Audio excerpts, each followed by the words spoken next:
श्री कृष्ण कहते हैं, मनुष्य की असली परीक्षा उस समय होती है जब सब रास्ते बंद दिखते हैं, जब समय रूठा हो और भाग्य खामोश हो जाए। मुस्कुराना तब आसान होता है जब जीवन सहज हो, लेकिन असली शांति वही है जो तूफान के बीच भी मन को विचलित ना होने दे। धर्म और धैर्य की पहचान तो अंधकार में ही होती है, जब तुम्हारे सामने केवल सन्नाटा हो और फिर भी तुम उम्मीद का दीप जलाए रखो। भगवान कहते हैं, जब तुम्हारे प्रयास निष्फल लगे, जब तुम्हारी मेहनत का उत्तर ना मिले, तब भी कर्म करते रहो, क्योंकि कर्म ही तुम्हारी असली शक्ति है। फल देना मेरा कार्य है, तुम्हारा नहीं। यही विश्वास ही तो जीवन की सबसे सुंदर बात है कि तुम न जानते हुए भी आगे बढ़ते हो। यही श्रद्धा है, यही सच्ची भक्ति की पहली सीढ़ी है। श्री कृष्ण मुस्कुराते हैं और कहते हैं, जो कर्म करता है वह मुझसे जुड़ जाता है, उसे फिर चिंता की जरूरत नहीं रहती, क्योंकि तब वह प्रेम की उस डोरी में बंध जाता है जिसमें न कोई डर है न कोई शर्त, बस समर्पण है। किसी ने मुझसे पूछा, हे प्रभु, यदि मैं आपके पास आऊं तो माया मांगूं या भक्ति? मैंने उत्तर में मुस्कुराते हुए कहा, माया तुम्हें संसार में नचाएगी और भक्ति मुझे। माया तुम्हारे मन को बाहर की चीजों में उलझा देगी, नाम, रूप, मोह, प्रतिष्ठा, लालसा। पर भक्ति तुम्हें भीतर की ओर मोड़ेगी, जहां प्रेम है, मौन है, आत्मा का संगीत है। भक्ति को कोई शब्द नहीं चाहिए, वह न किसी पूजा की सजावट में है न किसी परंपरा में। यदि ऐसा होता तो सूरदास जैसे भक्त ईश्वर से कैसे जुड़ते? भक्ति केवल हृदय की भाषा जानती है, वो भाव जिसे कोई जुबान नहीं कह सकती, पर जिसे परमात्मा बिना कहे ही समझ लेता है। किसी ने मुझसे पूछा, प्रभु भक्ति को कैसे महसूस करें? मैंने कहा, जब तुम्हें लगे कि तुम अकेले नहीं हो, जब जीवन हर ओर से द्वार बंद कर दे, फिर भी तुम्हारा दिल कहे कि कोई रास्ता खुलेगा, तब जानो भक्ति तुम्हारे भीतर उतर चुकी है। जब तुम सब कुछ खोकर भी मुस्कुरा सको, जब आंखों में आंसू हो लेकिन दिल में विश्वास हो, तब समझो कि तुम मुझसे जुड़ चुके हो। मैंने मनुष्य को सब दिया, बुद्धि, बल, अवसर, लेकिन एक चीज छुपा दी और वह रख दी अपने चरणों में। किसी ने पूछा, प्रभु वह क्या थी? मैंने कहा, विचार की गहराई, क्योंकि यह शक्ति तभी मिलती है जब तुम मेरे चरणों में झुकते हो। भक्ति कोई शब्द नहीं, कोई रीत नहीं, वह वो मौन है जो कभी आंखों से निकलता है, कभी हृदय की धड़कन से। वह वो स्पर्श है जो बिना छुए आत्मा को छू जाता है। जब रात की खामोशी में तुम्हें लगे कि कोई अदृश्य शक्ति तुम्हारे पास है, जब बिना किसी को बताए तुम रो और लगे कि कोई तुम्हारे आंसू समझ रहा है, तब जानो वह मैं हूं, और वहीं से भक्ति शुरू होती है। जीवन कभी कभी तुम्हें गिराता है ताकि तुम उस गोद में आ सको जहां से प्रेम कभी नहीं घटता। असली शक्ति तुम्हारे बाहर नहीं, भीतर है, उस हृदय में जहां एक दीप जलता है, दीप भक्ति का, प्रेम का, सत्य का। जो संसार के नियमों में चलता है वह संघर्ष करता है, लेकिन जो भक्ति के नियम में प्रवेश करता है उसकी चाल पर मैं स्वयं झूमने लगता हूं, क्योंकि वह प्रेम का सर्वोच्च रूप है, जहां कोई डर नहीं, कोई द्वंद नहीं, कोई अपेक्षा नहीं, सिर्फ समर्पण है। जब भक्ति हृदय में उतरती है तो तुम संसार से दूर नहीं होते, लेकिन उससे जुड़ने की लालसा खो बैठते हो। मुस्कान वही रहती है, पर अब उसमें मैं नहीं, केवल वह होता है।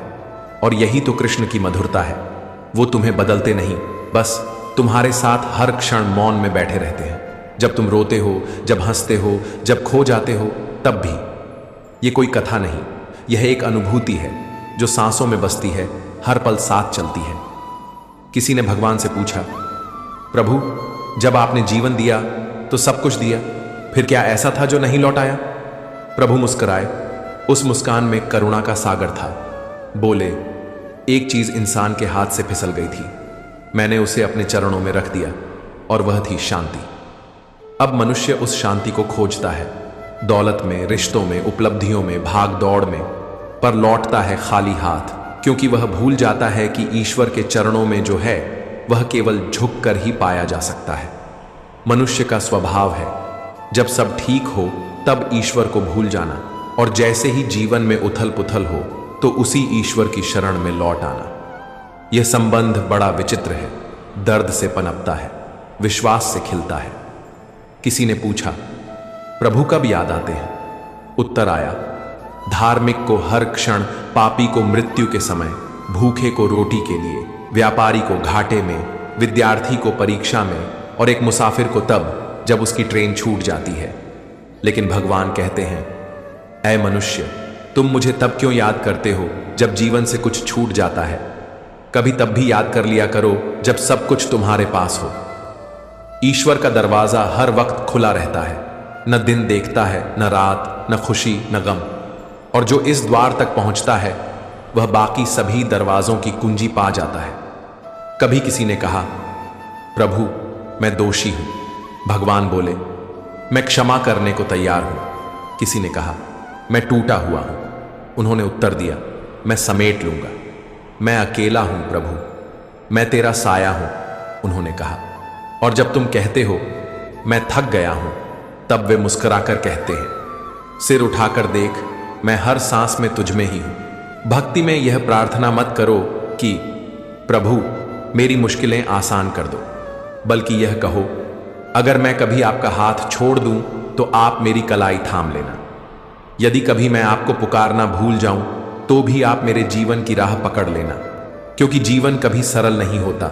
कुछ लम्हे ऊंचाई पर ले जाते हैं तो कुछ खामोशी की गहराइयों में उतार देते हैं। जब अपने पराये लगें, जब शब्द जख्म बन जाएं और जब मुस्कुराना एक अभिनय लगे, तब भीतर उतर जाना। उस मौन में जहां शब्द नहीं, भाव होते हैं, वहीं बैठा है ईश्वर, तुम्हारे ही भीतर, प्रतीक्षा में, प्रेम में। कभी कभी हमें लगता है कि हम चुप हैं, पर असल में हम टूट चुके होते हैं। और फिर एक दिन किसी कोने में बैठे बैठे आंसुओं के बीच कोई पुकार निकलती है, हे प्रभु अब और नहीं सहा जाता। और उस पल कुछ नहीं बदलता बाहर, लेकिन भीतर बहुत कुछ बदल जाता है।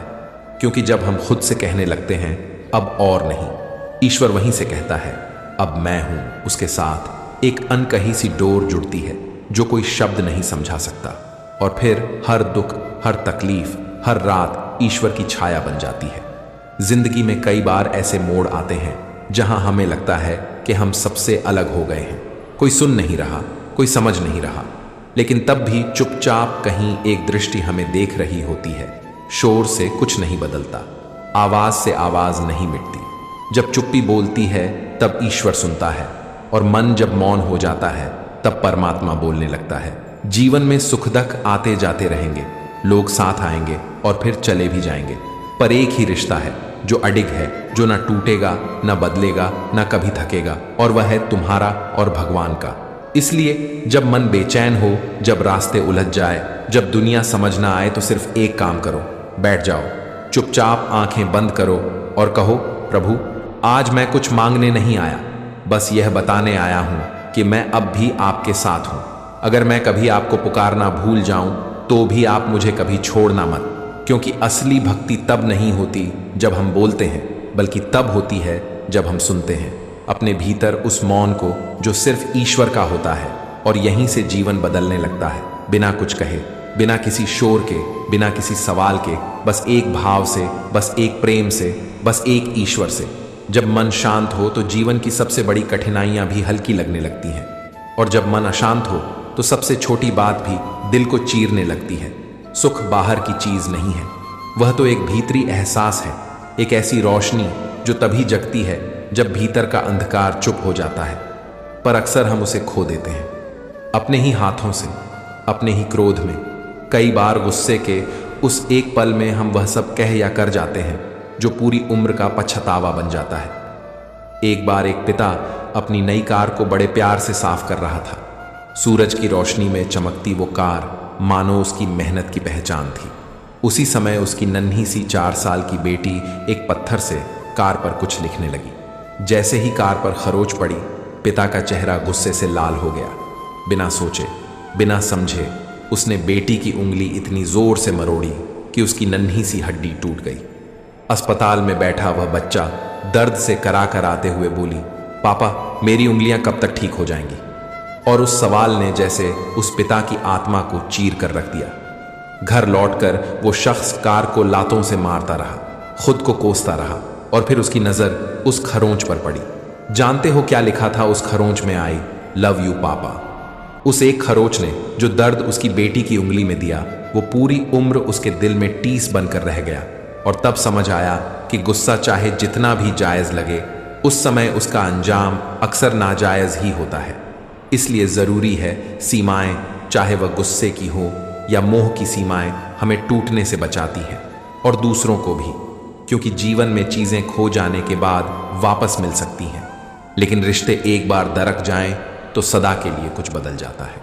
हम चीज़ों से प्यार करने लगे हैं और लोगों का इस्तेमाल, जबकि होना तो यह चाहिए था कि लोग हमारे दिल के सबसे करीब होते और चीज़ें केवल ज़रूरत होती। यह दुनिया बहुत अजीब है।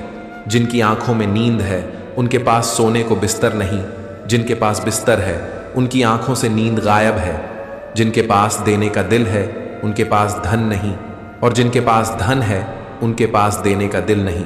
किसी को भूख है तो पास खाना नहीं, और जिसे खाना मिला है उसकी भूख कहीं खो गई है। कोई किसी अपने के लिए रोटी छोड़ देता है तो कोई रोटी के लिए अपनों को छोड़ देता है।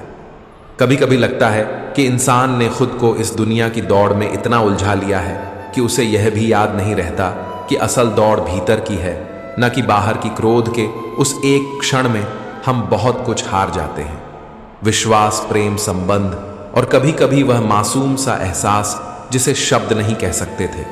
और फिर बचती है तो सिर्फ एक खामोशी जो हर दिन हमें कचोटती है। जीवन तो बहुत छोटा है, पर अफसोस की लिस्ट अक्सर बहुत लंबी हो जाती है। इसीलिए आज ही रुक जाना, थोड़ी देर को चुप हो जाना। जो लोग हमारे पास हैं उनसे दिल खोलकर बात कर लो, जिनसे माफ़ी मांगनी है मांग लो, जिन्हें गले लगाना है लगा लो, क्योंकि हो सकता है कल हो पर वे ना हो। सुख और दुख तो आते जाते रहते हैं, पर जो रह जाती है वह होती है यादें, और वही तय करती हैं कि हमारा अंत कैसा होगा, पछतावे के आंसुओं से भरा हुआ या संतोष की मुस्कान के साथ। इसीलिए जब भी गुस्सा आए, एक पल को खुद से दूर हट जाना।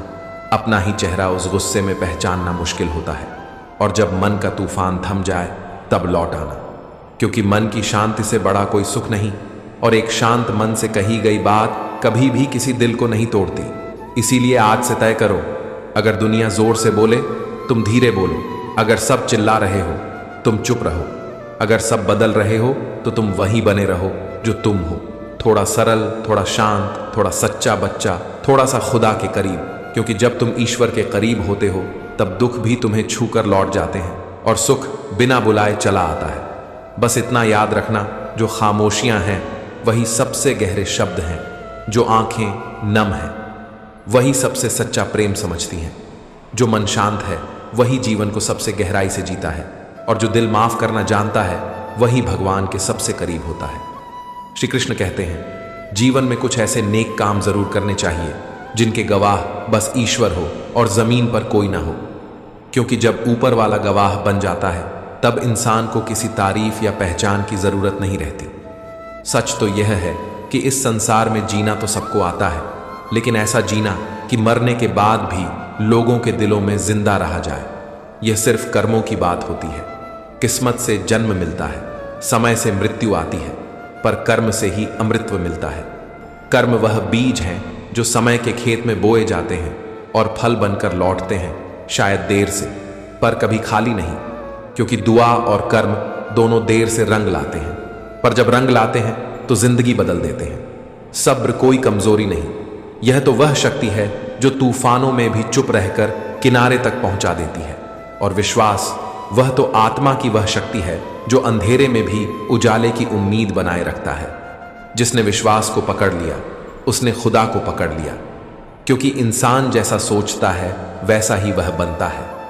हर चीज की नकल हो सकती है, कपड़े की बातों की चेहरे की भी, पर नकल नहीं हो सकती इंसान के चरित्र की, उसके व्यवहार की, और वो ही उसकी असली पहचान बनते हैं। कभी कभी मौन बोलता है और बोल उतना भी नहीं कह पाते।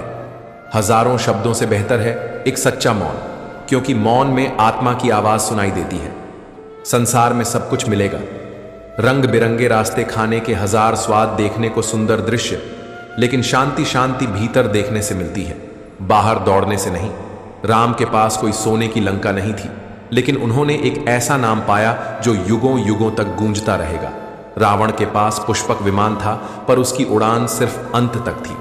संघर्ष हर सत्य के हिस्से में आता है। अगर भगवान कृष्ण जेल में जन्म ले सकते हैं, अगर राम वनवास में वर्षों भटक सकते हैं, अगर पांडव जंगलों की धूल फांक सकते हैं, तो हम इंसान होकर क्यों रोते हैं? अपने दुखों पर सत्य की राह आसान नहीं, लेकिन उसका अंत दिव्यता से भरा होता है। समाज जब बिखरता है तो दूसरों की सत्ता बनाता है, पर जब समाज एकजुट होता है तो वह खुद बादशाह बनता है। जिस घर में प्रेम और बड़ों का आदर होता है, वहीं ईश्वर का वास होता है, वरना वहां बस दीवारें होती हैं। रामायण तब लिखी गई जब भाई ने भाई के लिए त्याग किया, और महाभारत तब लिखी गई जब भाई ने भाई के लिए युद्ध किया। एक ने प्रेम बांटा, दूसरा ने संपत्ति, और फिर दोनों के परिणाम सबके सामने हैं। जब इंसान अपने पतन की शुरुआत करता है तो वह अपने ही अपनों को गिराने की सलाह बाहरी दुनिया से लेने लगता है। जब दिल में झर भरता है तब जुबान मिठास खो देती है। जब आंखों से लालच टपकता है तब रिश्ते मुरझा जाते हैं, और तब वह वक्त आता है जब इंसान पत्थर उठाता है, कभी जानवर पर, कभी किसी इंसान पर याद रखो, अगर वही पत्थर किसी मासूम जानवर पर मारो तो वह या तो चुपचाप सह लेगा या डर कर भाग जाएगा, लेकिन इंसान वो बदले की आग में जल उठेगा। इसीलिए सोचो, समझो और तब बोलो या चलो। यह संसार हमें रोज किसी ना किसी परीक्षा में डालता है, और इन परीक्षाओं में सबसे बड़ी जीत तब होती है जब हम अपने आंतरिक क्रोध को जीत लें, क्योंकि वही सच्चा विजेता है जो खुद को जीत ले। जीवन एक महाकाव्य है, हर दिन एक श्लोक है, हर अनुभव एक अध्याय, हर आंसू एक विराम चिन्ह, और हर मुस्कान एक नया प्रारंभ। और जब तक जीवन है यह अध्याय चलता रहेगा, बिना रुके, बिना थमे, कभी प्रेम के रंगों से भीगा हुआ तो कभी संघर्ष की स्याही में डूबा हुआ, पर अंत नहीं है, क्योंकि हर नई सुबह एक नई पंक्ति जोड़ देती है इस कथा में। और ईश्वर वह हर बार उसी चुपचाप मुस्कान के साथ बैठा रहता है, कभी हमारे साथ, कभी हमारे भीतर, और यह जीवन बस चलता रहता है अपने ही भावों की नदी में एक शाश्वत प्रवाह की तरह। आप देखेंगे, जब आप वही पत्थर एक जानवर पर मारते हैं तो वह बस डर कर भाग जाता है, चुपचाप दर्द छुपाकर, मगर जब वही पत्थर किसी मधुमक्खी के छत्ते पर फेंका जाता है तो जवाब आता है, एक साथ मिलकर, डंक से, आक्रोश से, चेतावनी बनकर। क्योंकि जहां अकेलापन सहन करता है वहीं एकता जवाब देती है। फर्क सिर्फ इतना था, जानवर अकेला था और मधुमक्खियां संगठित थीं। यही सिखाता है जीवन का सबसे मूल सूत्र, एकता में ही वह शक्ति है जो अकेले होने पर खो जाती है। बिखर जाओगे तो हवा उड़ा देगी, मिलकर रहो तो तूफान भी रास्ता बदल देगा।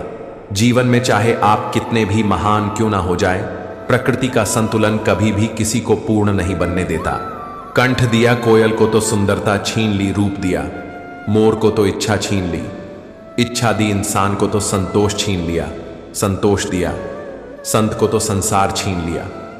ऐसे ही संतुलन में बंधा है इस जीवन में। कभी यह भ्रम मत पालना कि तुम कुछ खास हो, क्योंकि जिस मिट्टी से तुम बने हो उसी मिट्टी से भगवान ने न जाने कितनी हस्तियां रची और फिर उन्हें वहीं मिटा भी दिया। घोड़ा जो दौड़ में अव्वल आता है वह कभी नहीं जानता कि वह जीत रहा है, वह तो बस अपने मालिक की लगाम और हंटर के इशारे पर दौड़ता है। इसलिए जब जिंदगी तुम्हें धकेलती है, दौड़ाती है और तुम थक कर रुक जाना चाहते हो, तो समझ लेना ईश्वर चाहता है कि मंजिल तुम्हारी हो, क्योंकि जब तक तुम चलते रहोगे तुम जीत की ओर ही बढ़ते रहोगे।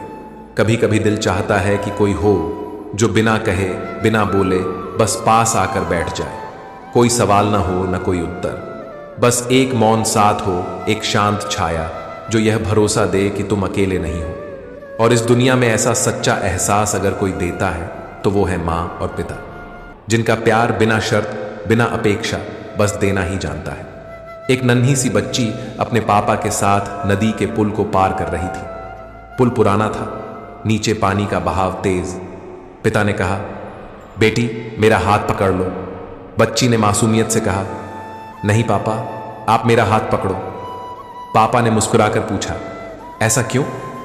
बच्ची ने कहा, अगर मैं आपका हाथ पकड़ूं और डर जाऊं या फिसल जाऊं तो शायद छोड़ दूं, पर अगर आपने मेरा हाथ थामा है तो मैं जानती हूं आप कभी नहीं छोड़ेंगे।